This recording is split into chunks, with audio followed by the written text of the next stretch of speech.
Actual rampage ಏನಿದೆ the ರೂಲಲ್ಲೇ ಇರೋವಂಥದ್ದು ಹೋಗಿ cinema ನೋಡಿ ನಿಮಗೆ ಅರ್ಥ ಆಗುತ್ತೆ. ನಾನು ಇದನ್ನು ಎಲ್ಲೂ ಕೂಡ ಸ್ಪಾಯ್ಲರ್ ಮಾಡ್ದಲೇ ಈ ರಿವ್ಯೂನ ಮಾಡೋಕೆ ಹೊರಟಿರುವಂಥದ್ದು, ಸ್ಟೋರಿನ ಎಲ್ಲೂ ಕೂಡ ಬಿಟ್ಕೊಟ್ಟಿಲ್ಲ. Hello guys, welcome to KBPO channel. ನಾನು ಆಶಿಕ್. ನಾನೀಗ ರಿವ್ಯೂ ಮಾಡೋಕೆ ಹೊರಟಿರುವಂಥದ್ದು Pushpa 2 the rule. Actual rampage ಏನಿದೆಯಲ್ಲ ಈ ಎಂಟೈರ್ ಮೂವಿಯಲ್ಲಿ ಇರೋವಂಥದ್ದು, ನಿಮಗೆ ನಿಜ ಹೇಳಬೇಕು ಅಂದರೆ ಎಷ್ಟು ಶೇಡ್ ಅಂತ ನೀವು ನೋಡ್ತೀರಿ ಈ ಸಿನಿಮಾದಲ್ಲಿ. ಆದರೆ ಪುಷ್ಪ ಅನ್ನೋದು ಒಂದು ಬ್ರ್ಯಾಂಡು ಒಂದೇ ಶೇಡ್ ಆಗಿರುವಂಥದ್ದು. ನಾನು ಯಾಕೆ ಈ ಥರ ಮಾತಾಡ್ತೀನಿ ಅಂತ ನಿಮಗೆ ಎಂಟೈರ್ ವಿಡಿಯೋದಲ್ಲಿ ಗೊತ್ತಾಗುತ್ತೆ. ಸೊ ಗೈಸ್, ಅದನ್ನೆಲ್ಲ ಮಾಡಿದೆ, ಲೆಟ್ಸ್ ಸ್ಟಾರ್ಟ್ ದ ವಿಡಿಯೋ.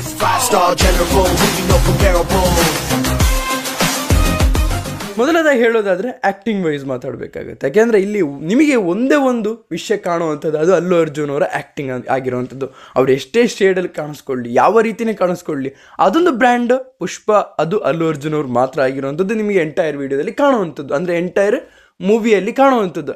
ಆದರೆ ಒಂದು ಸ್ಟ್ರಾಂಗೆಸ್ಟ್ ವಿಲನ್ ಯಾಕೆ ಕ್ರಿಯೇಟ್ ಆಗುತ್ತೆ ಅಂದರೆ ಆ್ಯಕ್ಟಿಂಗ್ ವೈಸಲ್ಲೇ ಕ್ರಿಯೇಟ್ ಆಗುವಂಥದ್ದು. ಅದು ಆ ಒಂದು ಕೆಲಸನ ಫಹದ್ ಫಾಸಿಲ್ ಅವ್ರು ಮಾಡಿದ್ದಾರೆ. ನನ್ನ ಫೇವ್ರೇಟ್ ಯಾವಾಗಲೂ ಫಹದ್ ಫಾಸಿಲ್ ಅವರೇ ಆಗಿರುವಂಥದ್ದು. ನಾನು ಮೂವಿನ ನಿಜ ಹೇಳಬೇಕು ಅಂತಂದರೆ ನಾನು ಮೂವಿನ ನೋಡೋಕೆ ಹೊಟ್ಟಿದ್ದು ಒಂದೇ ಒಂದು ವಿಷಯಕ್ಕೆ, ಅದು ಫಹದ್ ಫಾಸಿಲ್ ಅವರು ಇದ್ದಾರೆ ಅಂತ.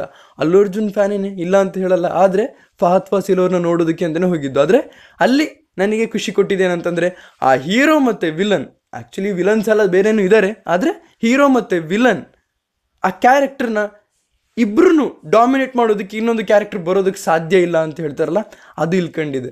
ಆ್ಯಂಡ್ ಇನ್ನೊಂದು ವಿಷಯ, ನಾನು ಮಿಷನ್ ಮಜ್ನು ನೋಡಿದ್ದೆ, ಅದರಲ್ಲಿ ರಶ್ಮಿಕಾ ಅವರ ಆ್ಯಕ್ಟಿಂಗ್ ಚೆನ್ನಾಗಿತ್ತು. ಅದಾದಮೇಲೆ ಯಾವ ಮೂವಿಲಿ ಅವರ ಆ್ಯಕ್ಟಿಂಗ್ ನನಗೆ ಇಷ್ಟ ಆಗಿರಲಿಲ್ಲ. ಮಿಷನ್ ಮಜ್ನು ಅಂತ ಅದು ಒಂದು ಬಾಲಿವುಡ್ ಮೂವಿಲಿ ಅವ್ರು ಆ್ಯಕ್ಟ್ ಮಾಡಿದ್ದು, ಅಂದರೆ ಒಂದು ಕಾಣದೇ ಇರೋ ರೀತಿ ಆ್ಯಕ್ಟ್ ಮಾಡಿದ್ದು. ಅದಾದಮೇಲೆ ಯಾವ ಮೂವಿಲೂ ನನಗೆ ಆ ಒಂದು ಆ್ಯಕ್ಟಿಂಗ್ ಇಡಿಸಿರಲಿಲ್ಲ. ಆದರೆ ಇಲ್ಲಿ ಈ ಮೂವಿಲಿ ಶ್ರೀವಳ್ಳಿ ಆ್ಯಕ್ಟಿಂಗ್ ನೆಕ್ಸ್ಟ್ ಲೆವೆಲ್ ಇದೆ. ಕ್ಯಾರೆಕ್ಟ್ರಿಗೆ ತೂಕ ಇದೆ ಅಂತ ಹೇಳ್ತಾರಲ್ಲ, ಅದು ಆ ಒಂದು ಇಂಪಾರ್ಟೆನ್ಸ್ ಇಲ್ಲಿ ಕಂಡಿದೆ ಅಂತಲೇ ಹೇಳ್ಬೋದು. ಯಾರ ಕ್ಯಾರೆಕ್ಟರ್ ಎಷ್ಟೇ ದೊಡ್ಡದಿರಲಿ, ಆದರೆ ಡಾಮಿನೇಟಿಂಗ್ ಕ್ಯಾರೆಕ್ಟರ್ ಇದ್ದಿದ್ದು ಹೀರೋ ಮತ್ತು ವಿಲನಿಂದ ಆಗಿರೋವಂಥದ್ದು. ಆ್ಯಂಡ್ ಇಲ್ಲಿ ನಿಜವಾಗ್ಲೂ ಆ ಎಲಿವೇಶನ್ಸ್ ಕಂಡಿದೆ ಗುರು. ಆ ಖರ್ಚು ಮಾಡಿದಾರಲ್ಲ, ಎಷ್ಟೇ ಹೆವಿ ಬಜೆಟ್ ಹಾಕಿದ್ದಾರೆ ಅಂತಂದರೆ ನಿಮಗೆ ಆ ಫೀಲ್ ಆಗುತ್ತೆ. ಅಂದರೆ ಮೂವಿ ಲೆಂತ್ ಇದೆ, ಅಂದರೆ ನಾವು ಟೈಮ್ ಆಚೆ ಬಂದಾಗಲೇ ನೋಡ್ತಾ ಇದ್ದೀನಿ, ಏನು ಗುರು ಇಷ್ಟೊತ್ತಾಯ್ತಾ ಮೂವಿ ಮುಗಿಸೋದಕ್ಕೆ ಅಂತ ಯೋಚನೆ ಮಾಡ್ತಾಯಿದ್ದೆ ನಾನು. ಆಗ ಗೊತ್ತಾಗಿದ್ದು, ಅಂದರೆ ನಮಗೆ ಮೂವಿ ಹೋಗಿದ್ದೇ ಗೊತ್ತಾಗಲಿಲ್ಲ. ಮೂವಿ ಲೆಂತು ಕೂಡ ನಾನು ಅವಾಗಲೇ ಯೋಚನೆ ಮಾಡಿದ್ದು 3 ಗಂಟೆ 30 ನಿಮಿಷನ, 3.5 ಗಂಟೆ ಸಿನಿಮಾನ ಏನೋ ಆಯ್ತಪ್ಪ. 1000 crore ಕ್ಲಬ್ಬಿಗೆ ಕೊಟ್ಟಿರುವಂಥ ಇನ್ನೊಂದು ಸಿನಿಮಾ ಅಂತಂದರೆ ಅದು ಪುಷ್ಪನೇ ಆಗಿರುವಂಥದ್ದು. ಯಾರಕ್ಕೆ ಅಂದರೆ ನನಗೆ ತುಂಬಾ ಖುಷಿಯಾಗುತ್ತೆ, ಅಲ್ಲು ಅರ್ಜುನ್ ಅವ್ರದ್ದು ಯಾವುದು ಪ್ಯಾನ್ ಇಂಡಿಯಾ ಲೆವೆಲ್ ಸಿನಿಮಾ ಇಲ್ವಲ್ಲಪ್ಪ, ಆ ಒಂದು ಕಲೆಕ್ಷನ್ ಒಂದು ಸಿನಿಮಾ ಇಲ್ವಲ್ಲಪ್ಪ ಅಂತ ಯೋಚನೆ ಮಾಡ್ತಿದ್ದೆ. 1000 crore ಕ್ಲಬ್ಬಿಗೆ ಸೇರ್ತಾ ಇದೆ. SRK ಶಾರುಖ್ ಖಾನ್ ಅವ್ರದ್ದು ಸಮೇತ 2 ಸಿನಿಮಾ 1000 crore ಕ್ಲಬ್ಬಿಗೆ ಸೇರ್ತು. ಆದರೆ ನನಗೊಂದು ಆಸೆ ಇತ್ತು, ಯಾಕೆಂದರೆ ನಾನು ಈಗಲ್ಲ ಅಲ್ಲು ಅರ್ಜುನ್ ಅವ್ರನ್ನ ಯಾವಾಗಿಂದನೂ ಆ್ಯಸ್ ಎ ಐಕಾನಿಕ್ ಸ್ಟಾರ್, ಇಂಡಿಯಾದ iconic star, PAN India star ಆಗಿ ನಾನು ನೋಡ್ತಾ ಇದ್ದೀನಿ. ಈಗಲ್ಲ, ಮೊದಲಿಂದನು ಪ್ಯಾನ್ ಇಂಡಿಯಾ ಅನ್ನೋ ಒಂದು ಹೆಸರೇ ಬಂದಿರಲಿಲ್ಲ, ಆವಾಗಿಂದನೂ ಪ್ಯಾನ್ ಇಂಡಿಯಾ ಸ್ಟಾರ್ ಆಗಿ ನೋಡ್ತಾ ಇದ್ದೆ. ಆದರೆ ಈಗ ಈ ಒಂದು ಸಿನಿಮಾ ಏನಿದೆಯಲ್ಲ, ಆ ಒಂದು 1000 crore ಕ್ಲಬ್ಬಿಗೆ ಸೇರಿಸೋವಂಥ ಒಂದು ಪೊಟೆನ್ಷಿಯಲ್ ಇದೆ ಅಂತ ನನಗಿಲ್ಲಿ ಕಾಣ್ತಾ ಇದೆ.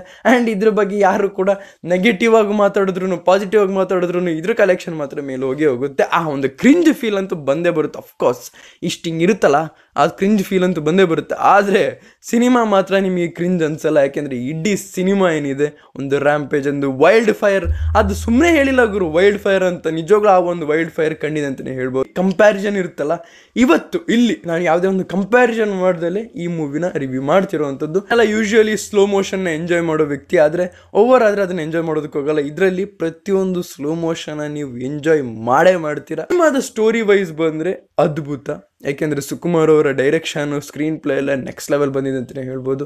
ಹಾಗೆಯೇ ಮ್ಯೂಸಿಕ್ ಬಗ್ಗೆ ಹೇಳೋದಾದ್ರೆ ಇನ್ನೂ ಸ್ವಲ್ಪ ಇಂಪ್ರೂವ್ಮೆಂಟ್ ಆಗ್ಬೋದಾಗಿತ್ತು ಅಂತ ಹೇಳ್ತೀನಿ. BGM ಎಲ್ಲ ನೆಕ್ಸ್ಟ್ ಲೆವೆಲ್ ಇದೆ ಅಂತಲೇ ಹೇಳ್ಬೋದು.